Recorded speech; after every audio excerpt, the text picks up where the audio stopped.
Hello, everyone. Good day there in the States. I'm very excited. And we're going to launch the last part of our series. And today we're going to dedicate this presentation to rock, Israeli rock, and the influence of the Arabic culture on it. And I hope very much we're going to rock it. I would like to start to begin our conversation today, our talk, with a VTR that I have from the TV that I think will shed some light over the motivation that artists have when it comes to being influenced and inspired by other cultures. It was taken, I think, in 2011 or 12 with me and dealt with a project that I initiated and directed that put together Arabic young musicians, artists, dancers, and actors with young Jewish artists as well in the same spot. I'm sorry for the bad quality, but the subtitles are very clear. It was taken before the 4K revolution. So let's begin. מאמין מי שאוהב אותה באמת היא שפה שיכולה לגשר בין תרבויות, להפגיש בין אנשים שהמציאות מפרידה ביניהם. המחשבה הזו הביאה את יעל צ'רניאבסקי, מנצחת תזמורות וזמרת סופרן, ליזום פרויקט שמפגיש בין קצוות תרבותיים. שלום ליעל. שלום גל. קודם כל תספרי לי על הקצוות, לא, את יודעת מה, לפני שתספרי לי בואי נראה, נלמד ממה שנראה. סבבה. הנה.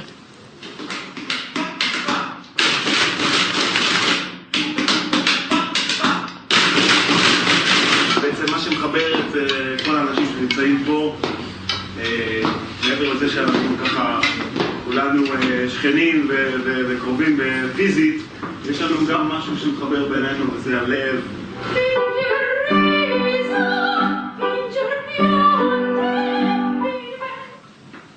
וזאת עדות זאת עדות בעצם למפגש שעשיתי יחד עם הקרן החדשה לישראל, של אומנים מן השורה הראשונה, שניהלו כיתות אומן עם ילדים מצטיינים מהפריפריה, ערבים ויהודים, בשלושה תחומי אומנויות, מחול, מוסיקה ותיאטרון.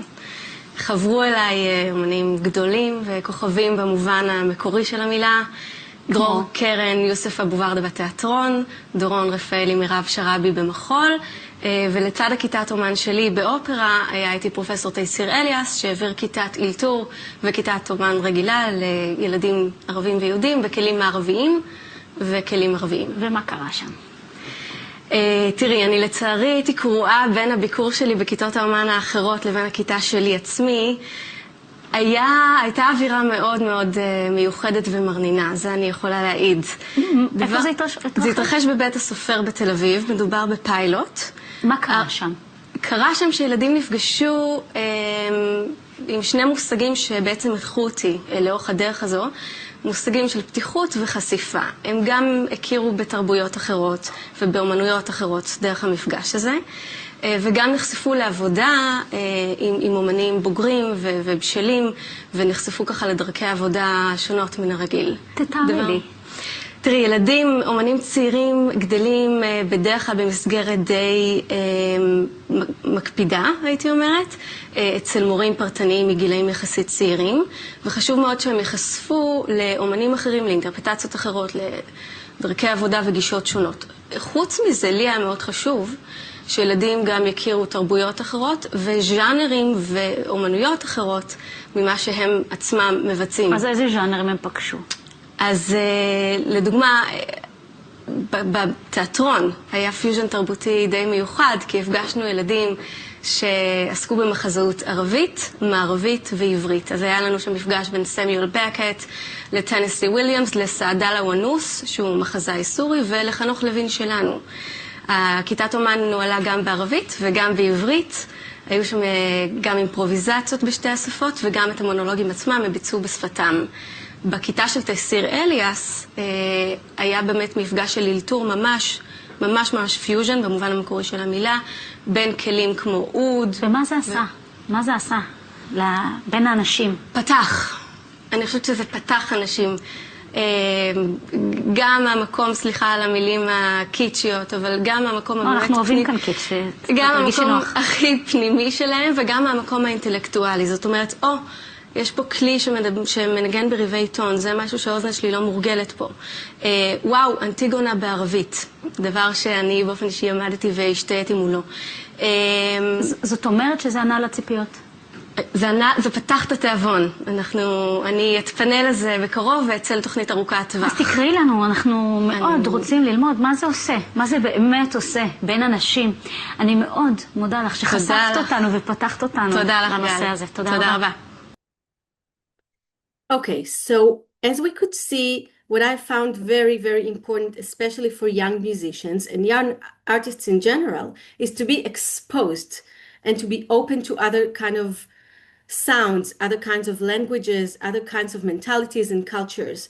Now, within the classical music, I do have to emphasize that we are used to sit in our rooms from a very young age and to practice our instruments and to not go out for long times and long hours.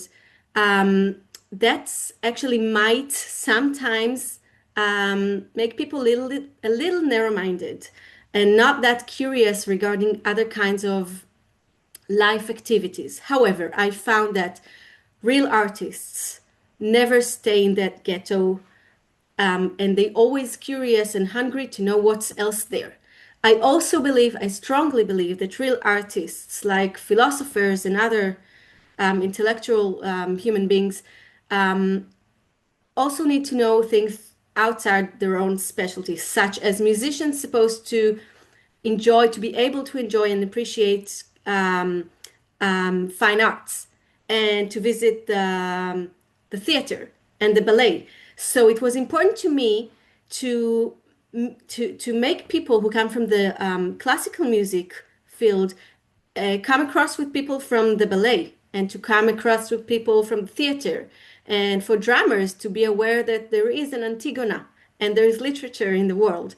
So I think both elements are very important. It's not only knowing outside your own field within the musical world, but to know of other kinds of arts. And if you are able to go out to the nature and to see the world, it's also, I believe, extremely important. So exposure and being open to new stimulations and cultures and way of thinking, I think are like the basics of artists who want to actually develop. Now, that being said, I would like us to pursue with someone that I believe that most of you will recognize. And I think it will be very surprising because although this band is extremely famous and very important and well known, this album of them is not that recognized. Let's continue.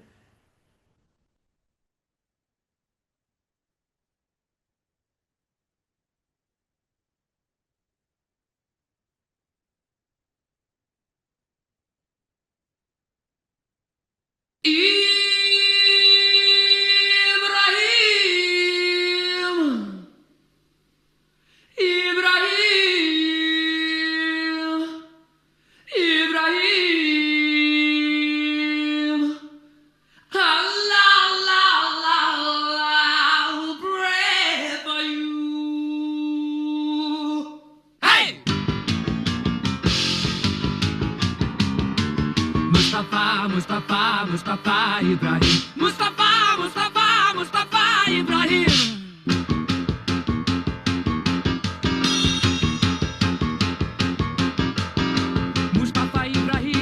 Mustafa Ibrahim. Allah will pray for you. Mustafa Ibrahim. Al-Hadra Kristanin. Allah will pray for you. Mustafa. Hey, Mustafa. Mustafa Ibrahim, Mustafa Ibrahim, Allah,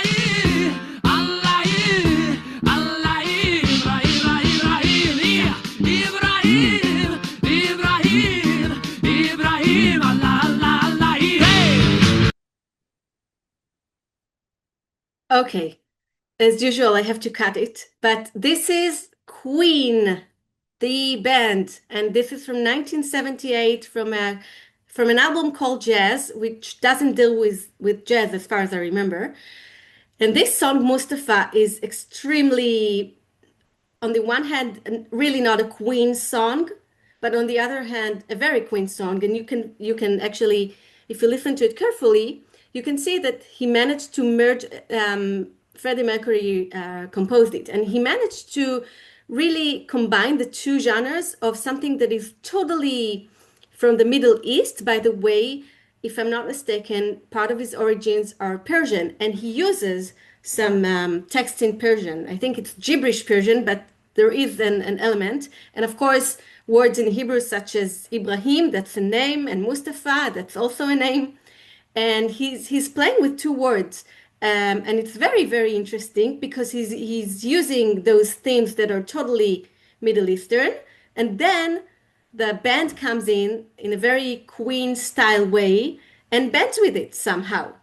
So it's an album that is not very played that often, but like the real fans of Queen really adores this album, and it's very interesting. And I thought, wow, I wanted again to demonstrate and to show that this curiosity doesn't belong to Israelis. It's a worldwide trend, worldwide tendency. And we'll continue with another example that might surprise most of us. Let's watch it and then talk about it.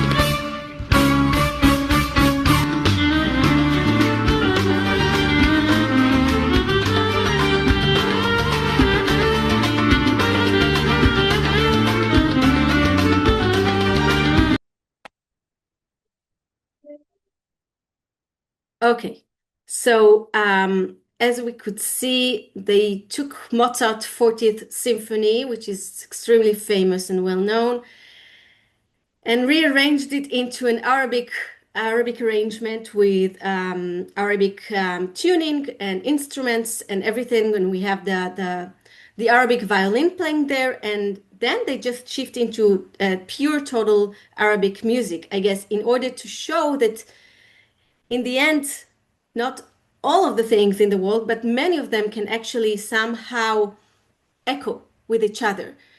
I do want to emphasize as a classical musician that for me, to me, this rearrangement of Mozart is like a crime. But that's because I'm very conservative when it comes to take care of Mozart's spirit and legacy.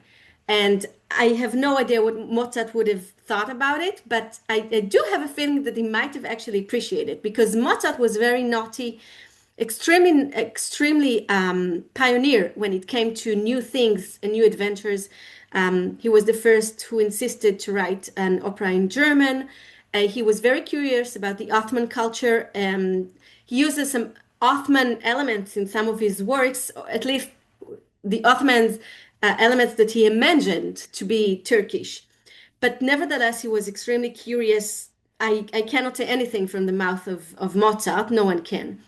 But to me, this experiment is like very important in terms of human beings, and the message is important, but in terms of aesthetics, it's not a good, it's not okay.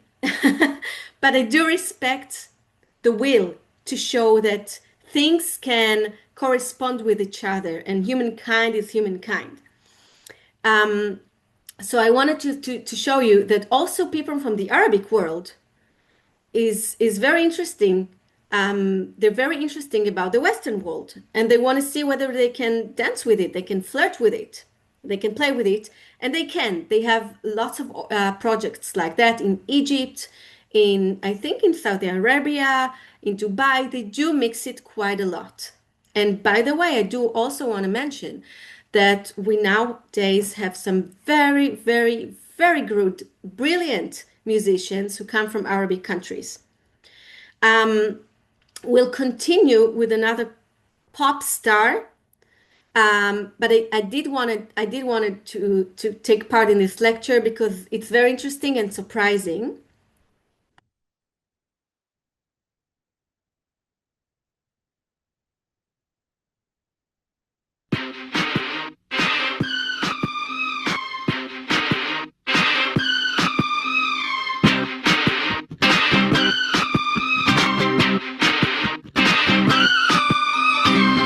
Baby, can't you see I'm calling? A guy like you should wear a warning. It's dangerous, I'm falling. There's no escape, I can't wait. I need a hit, baby, give me it. You're dangerous, I'm loving it. Do I can't come down? Losing my head, spinning round and round. Do you feel me now?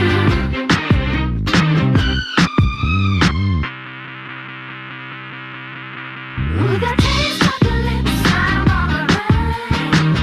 You're toxic, I'm slipping up. With a taste of a poison paradise. I'm addicted to you. Don't you know that you're toxic? And I love what you do. Don't you know that you're toxic?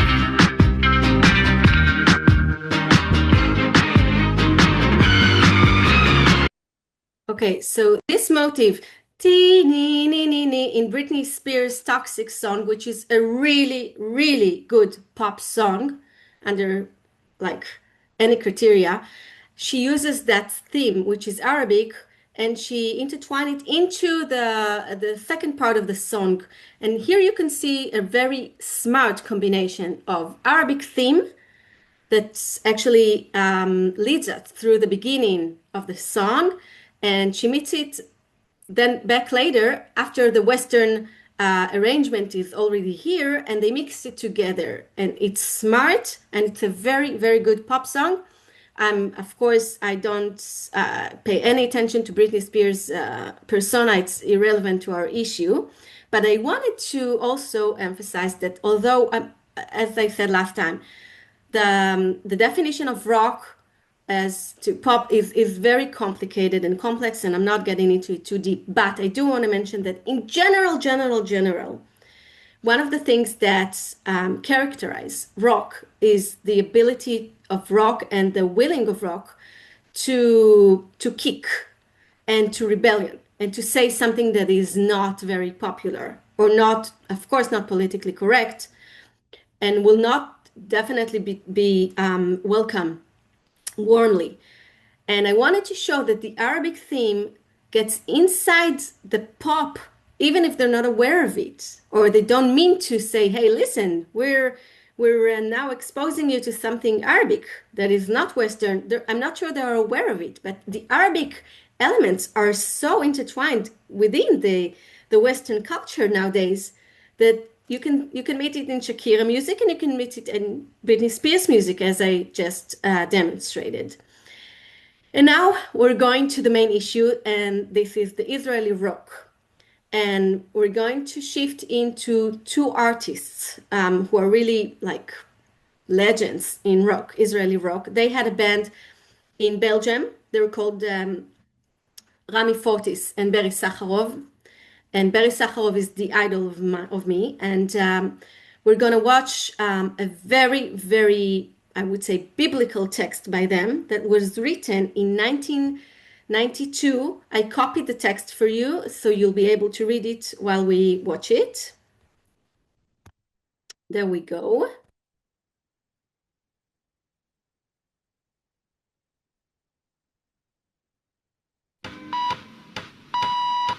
כל ישראל מירושלים, שלום רב. השעה ישראל מן החדשות רואים על הטורקיה.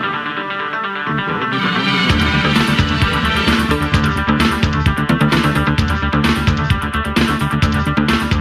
The Middle East is back again. They just began a brand new game.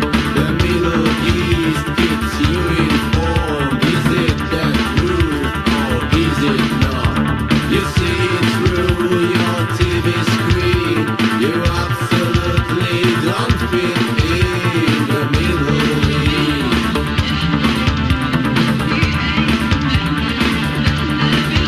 From Tehran to Bombay, you see the soldiers, they run away. The streets are full of living bombs, while someone out there is digging a tunnel. You'll always change the history. It all remains a mystery.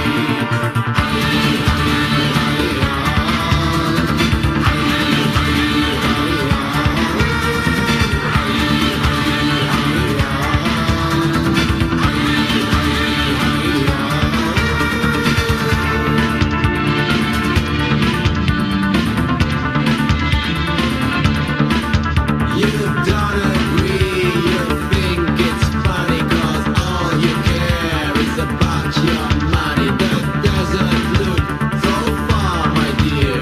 Please let me have another beer. Don't wanna clean my dirty hands. I wanna sleep, I need some rest from the Middle East.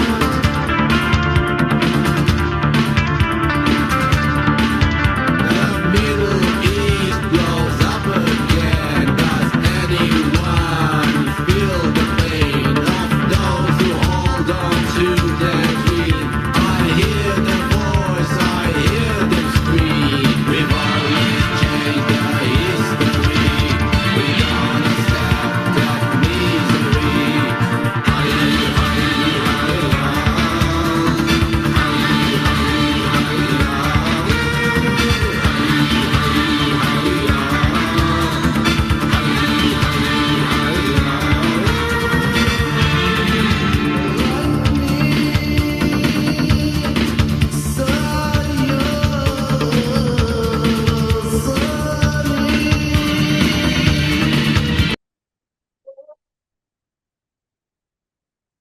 Okay, so many things to say about this really genius song. The fact that they were able to see what we're actually living nowadays as we speak, and we have bombings. We have a very bombed Middle East from Tehran. If you take away the word Bombay, any word there is accurate, unfortunately. And it's very interesting because it's 1992. Pay attention to the fact that Yitzhak Rabin was then elected, and the Oslo, the idea of Middle East peace started to actually to be built in a way, or to be thought of at least, and it was in the air. But they were able to somehow see 3 decades, forehead. And they're talking about the misery of the Middle East, the bombing Middle East, and the tiredness that people in the Middle East are feeling. I think that anyone who lives in Israel now will agree with me. That's very, very accurate. They're using Arabic words, and they're using Arabic elements. I think you can hear them. And the song is, of course, in English. It's in it. They turn to the international musical world. The band is international, not Israeli back then, and the music is really, really expressive and makes to and actually they manage to show the aggressiveness in this atmosphere in this part of the world. Of course, I think that they're craving for something else that would become. They miss the desert. They say, "Where is the desert?" Although they live in the desert, because the Middle East is full of deserts, but it's not the desert that we're thinking about. It's not calm with palm trees behind us. It's bombing. So I think this example is unbelievable and really, really tremendously brings out what I talked about in terms of rock. Rock that is very rebellious in its nature.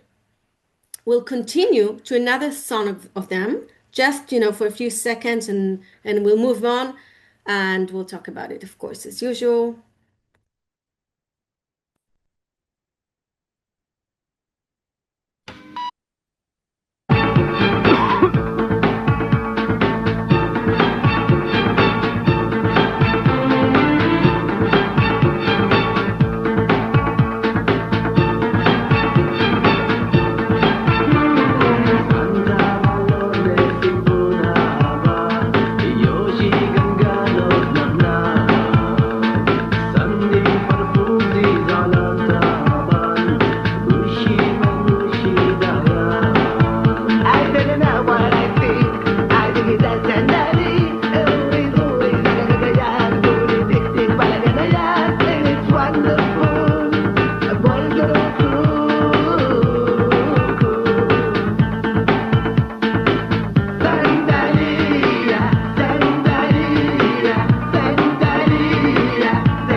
Okay, so this song called Sandania, it doesn't mean anything. I think it's gibberish, and they use almost only Arabic themes when it comes to the musical point of view, and of course they use the guitar, which is very Western, and etc. etc. And you can see like an Arabic rock in this song. They use some humor, and I think some sarcasm is there also.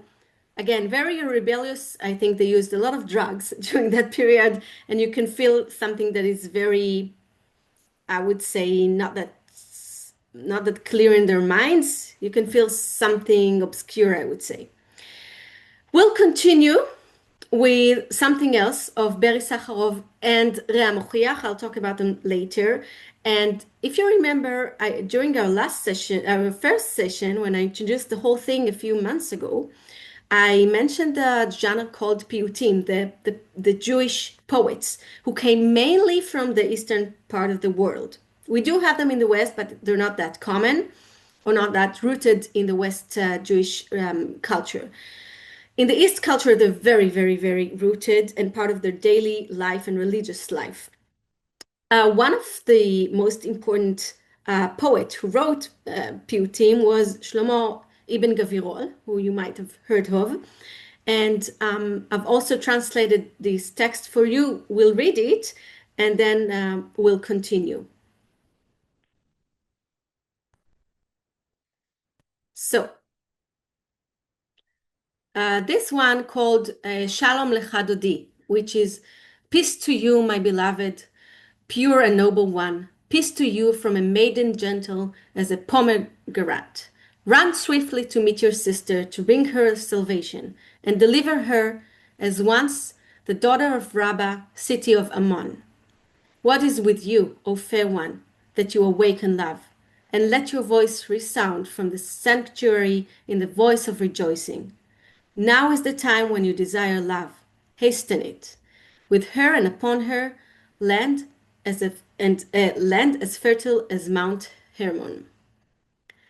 So this is a beautiful piyut. It's not a literature class today, but I will mention that in general, this piyut deals with the relationship, allegedly, between Am Israel, the people of Israel, and God. However, if you look through some other interpretations, especially from later times than the Torah, if you look at the Kabbalah or the Zohar, I've learned some Hebrew philosophy, so a little bit, I know something a little bit about it. Though sometimes they treat it as a metaphor between a man and a woman. And also there is quite of an erotic relationship between Am Israel and Elohim and God within the Kabbalah. So there are many different ways to look at it and many different layers. But then again, it's not a literature class. I just wanted to mention it because I think it's quite important. And now we're going to listen to the origin of this piyut, sang by one of the folk singers of his part of a community, he's not famous or something, but in those communities, like I mentioned before, and like Gershwin was looking for at the beginning, you could find the origin for stuff. So let's listen to it. It's very, very important.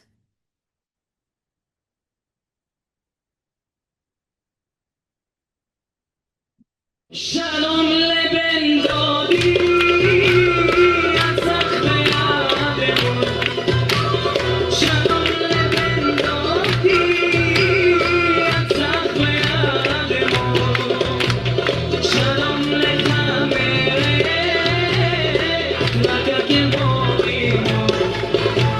שלום לבן דודי, שלום לבן דודי.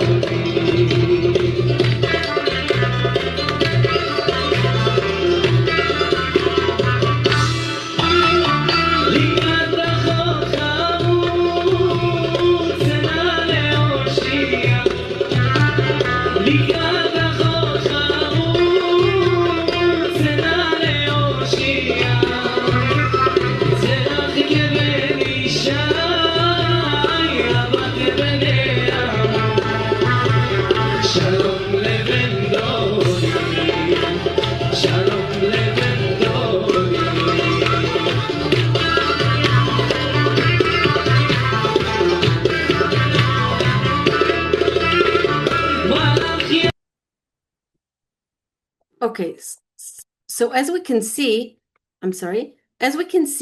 they're using original Eastern instruments like ney, the flute we talked about in one of our sessions, and kan instruments that are totally Eastern. We need to understand that those piyutim are usually sung both in synagogues and also in homes when they do kiddush and stuff. People, Jews who come from those areas, they really know how to sing those piyutim, and it's quite incredible. When I found out they have those communities and they managed to preserve this culture throughout history from Spain, it's quite impressive. And by the way, they tend to sing quite good. They care about the aesthetic of the singing, and it's very, for me, visiting in Eastern synagogues in Israel is like, wow, really was really astonishing. Now we're going to, after we heard it and we have it in our brain, we're going to see what Barry Sakharov has done with it in 2000 something, I can't remember, with his colleague Rea Mochiach, who, by the way, used to live in New York, and he's a brilliant drummer and musician. We're going to listen to it in two parts. I divided it into two parts. So in the beginning, you'll be able to see the arrangement, which is very Western, also with Western instruments. And then Barry Sakharov will enter with this theme of Shalom Lecha Dodi. And after that, I will shift to a part where they don't really improvise, but they have a very, very arranged rhythm section with their hands, with their clap. And Shai Tzabari, a wonderful, very unique singer, will improvise on that clamping. And that will also bring us to the very roots of improvisation within those communities.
presentation of Shai Tzabari.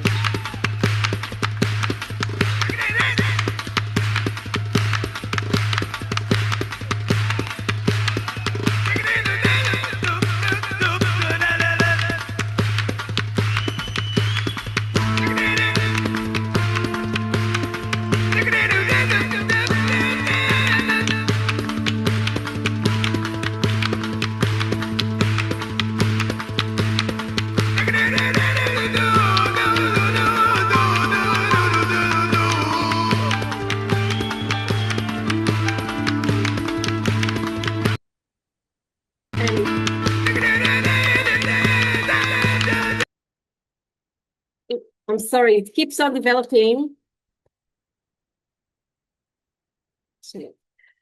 It keeps on developing more and more, and I'm really sorry to cut it off like this. When I first heard this album that actually dedicated to piyutim, different piyutim from different areas in the world, it was really eye-opening to me. Like I couldn't sleep for like nights until I analyzed the whole thing, because it's so sophisticated, and the composition there in this whole album is simply out of this world. Seriously, any classical musician would admire this work. And I was so obsessed with it that I had to make sure that I got everything right. And I talked about it with some of the players that we've just watched. As you could see, it starts with very, very pure Western instruments, with marimba, which is from the classical world, and the guitar, and we have piano there.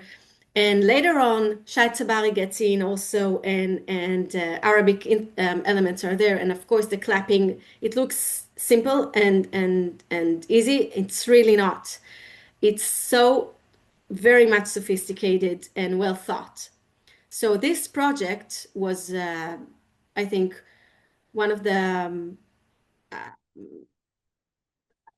I don't know, one of the most important events of the Israeli rock and Israeli culture in general. A milestone, what one would say, definitely. Before we end, another very, very important rock star that I really do admire, his name is Dudu Tassa. We're going to listen to his, I think it was his first hit on the radio, that talks about hard life in your 20s, more or less. I don't want to simplify it. You can Google it later. I'll send all the links, of course. But what's remarkable here is the unique collaboration that is there with the guitar player of the Radiohead band, another unbelievable rock band among us, and we're so lucky to be alive when they're here. And Johnny Greenwood is the guitar player. I also divided it into two parts. If I'm not mistaken, Dudu Tassa has an Iraqi origin. I think his grandfather is Iraqi, and I think he speaks Iraqi, or at least uses Iraqi in his songs. You'll be able to see the Eastern. I hope you'll be able to acknowledge the Eastern influence over that song, and together with, I don't know, I think in my eyes, definitely the most important rock band of our days, the very English rock band. I think it says it all.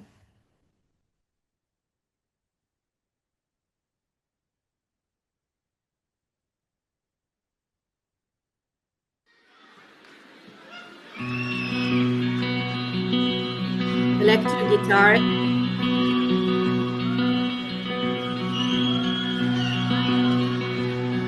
עדיף כישלון מפואר Johnny Greenwood. מחלומות במגירה, דירת חדר בפינה של הפינה, אני לא יכול להיפגע, נשבר לי הזין לאסוף נשים פצועות בסוף הלילה, עדיף הטירוף השיגעון, רק רק לא הפחד הוא גומר אותי. דירת חדר בפינה של הפינה, אני לא יכול להירגע. נשאר קצת אוויר לסיבוב אחרון, ואני לא רואה איך אני יוצא מזה, איך אני הופך את זה לאהבה. לא רואה איך אני יוצא מזה, איך אני הופך את זה לאהבה.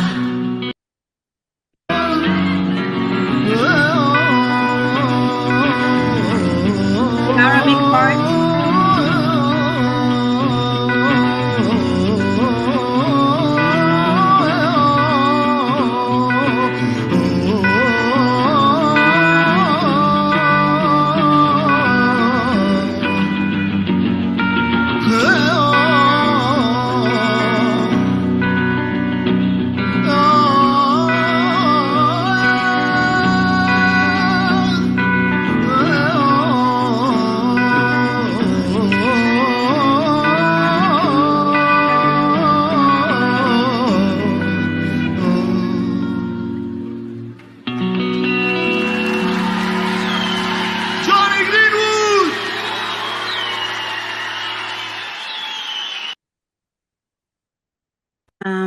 I think it's like, I don't have any words to say about it because it's unbelievable.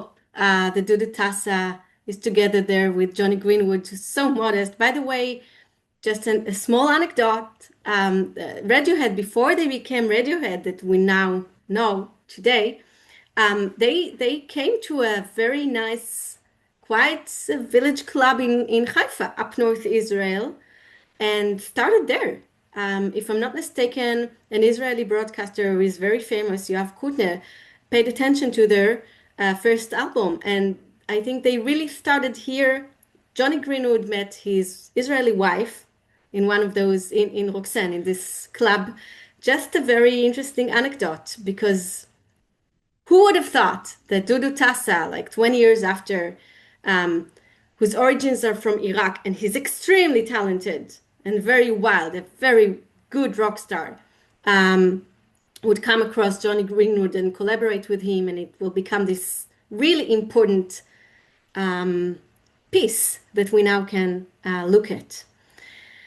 We'll end our series with another interview.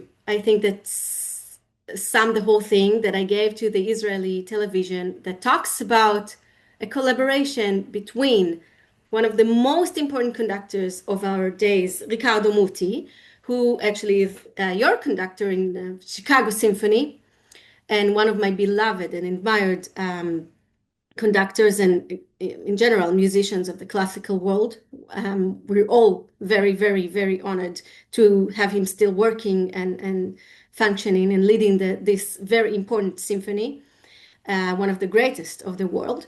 And he collaborated with an orchestra from Tehran a few years ago. So I thought I should definitely end our session with that message of, and pray for some calm and peaceful time in that very, very hard area of the world. Let's watch it and then talk.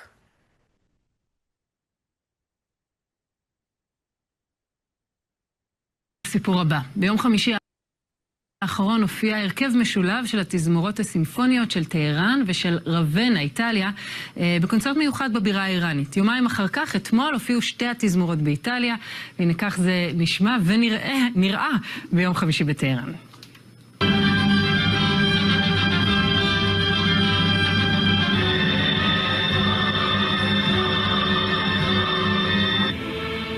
כן, זו זו התזמורת הסימפונית של טהרן, שהגיעה להופעה יוצאת דופן באיטליה בסוף השבוע. לילה טוב, יעל צ'רני, מנהלת כאן כל המוזיקה. לילה טוב, רומי. איך נולד חיבור כזה?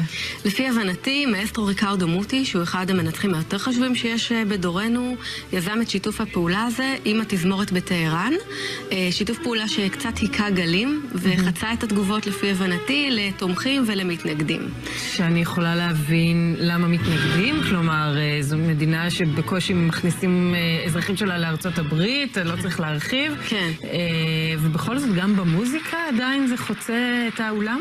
כרגיל, יש כאן אומנים פורצי דרך מול שמרנים או קהל דעת רווחת, כשאומנים הרבה פעמים מתייחסים לבני אדם, על פי ערכי ההומניזם, גבולות, פוליטיקה, הרבה פחות מעניין אותנו, ואותו מעניין להיות שגריר של שלום, של דיאלוג, של דו-שיח.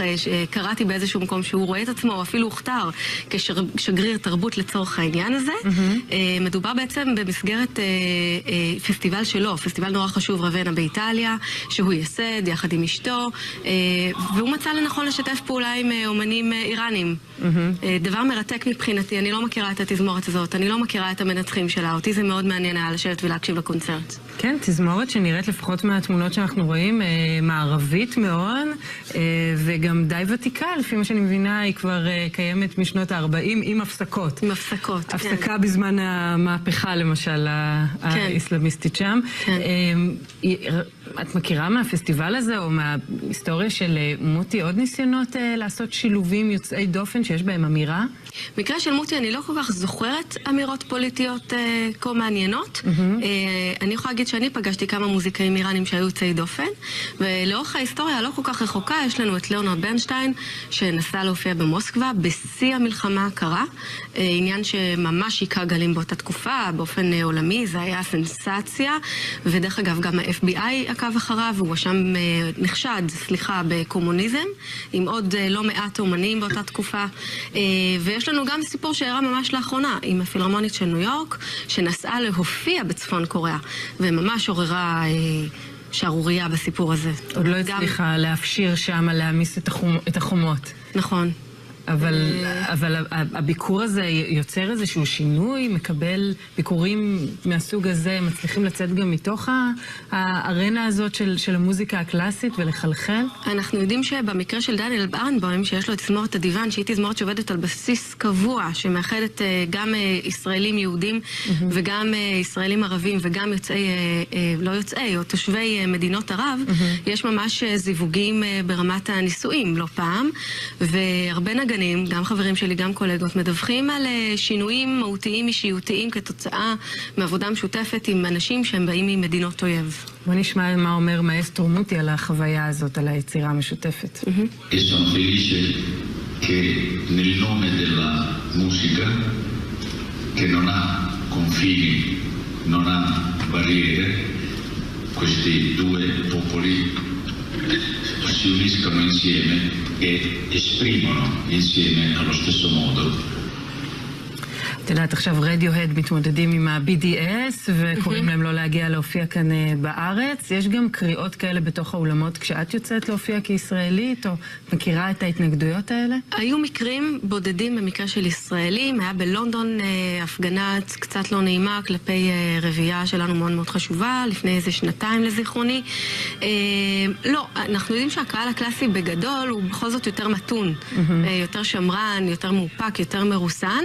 יש לו את הסנסציות שלו, אבל דווקא בהקשר הפוליטי, לרוב, בהכללה מאוד גסה, אנשים באמת מתעניינים במוזיקה עצמה, ומאוד שמחים לראות שיתופי פעולה מפתיעים. יעל צ'רני, מנהלת כל המוזיקה, תודה רבה ולילה טוב. תודה רומי, לילה טוב. So this is it.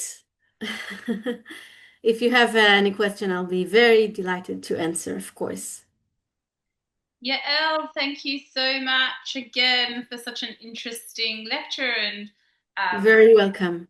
Eileen commented and people have been commenting, it's just, you know, you don't realize the crossovers until somebody points it out to you. So thank you so much.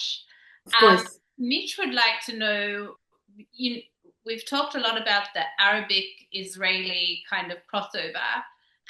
And then you also gave us examples of how Western music is using the Arabic influence. But what about the other way around in Israel? Is there a Western influence from the rock bands of the 60s and 70s on Israeli music? We're talking about a Western influence on the Israeli music. Yes, from like the British rock bands of the 60s and So, 70s. so I have to emphasize something that I thought was I wasn't okay anyhow. When I talk about the Israeli music and the Israeli rock, I'm only talking about music that is influenced by the West. I mean, Israeli people consider themselves to be part of the West. And when you talk about Israeli rock and when you talk about Israeli pop, usually you take into account the fact that it's all influenced by the British rock, the American rock, and the Western rock in general. The whole idea is that the Eastern part came across and said, "Hello, I'm here too as well. Please take me into account. I want to be participated in this party as well. So here I am. Please use me." But the whole point of view of the Israeli rock and pop is totally Western. The fact that Johnny Greenwood can come across with Dudu Tassa and rehearse with him is the fact that, after all, Dudu Tassa is Israeli, and as Israeli, whether he wants to or not, he's part of the Western culture. Okay, thank you. Of course, And what do you recommend that people listen to today to get to can we listen to you on Cola Musica? What do you recommend that people listen to get this taste of what you've been giving to us? I don't mind at all making some playlists and to send them to you over or some links as well. And if people are interested in specific genre, I don't care working on it for them and to prepare something that will suit their taste. It's so varied and it's so rich, so it's hard for me to just pull out one thing. But seriously, I really mean it. I'm not just saying it. Um, Please feel free to address me with your requests and taste, and I'll be happy to advise you with some links, relevant links. Thank you. When was that performance with the Italian Iranian? When did that That take place? that was about 8 or 9 years ago. And it was very surprising for us as well. But as I mentioned, it's very important to me to say, your legend, Leonard Bernstein, has done similar things. He went to Russia and he performed Shostakovich during the Cold War. And he was investigated by the FBI and was suspected as a Soviet, as a communist. Um, George Gershwin and his brother Ira were in some of the blacklist of the McCarthy period of time, and they were all also suspected as part of the Soviet Union conspiracies as Soviets. I also want to mention something very important.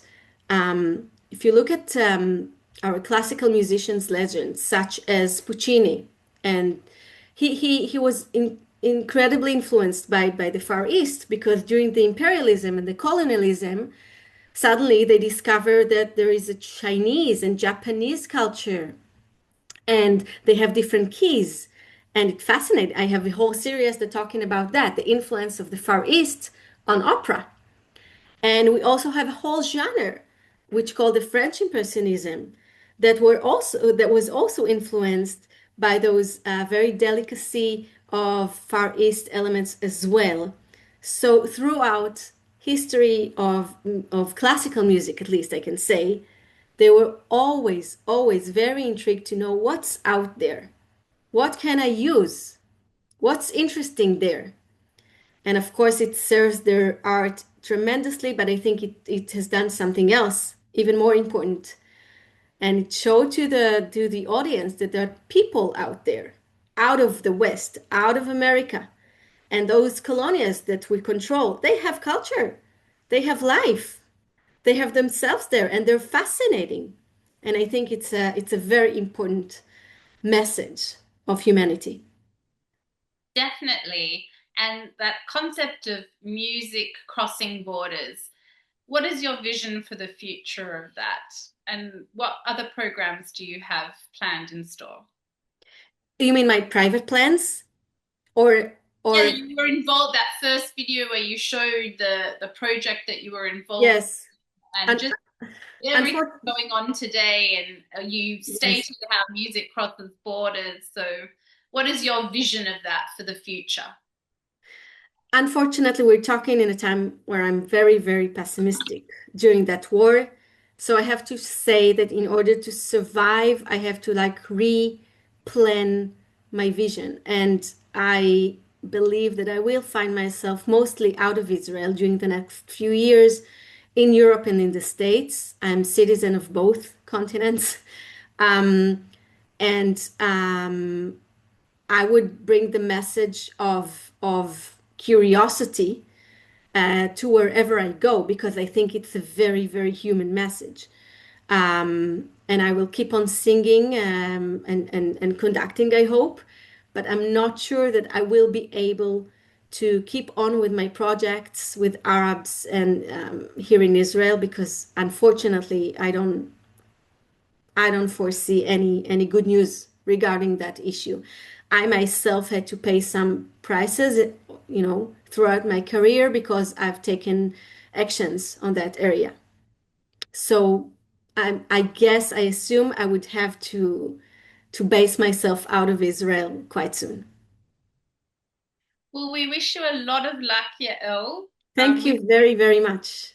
thank you for hosting these past three sessions, which have been a treat to our ears. Thank you so very much. It's been a pleasure seeing you all here, and I think I even recognize some of the faces. And I wish you the best, the very best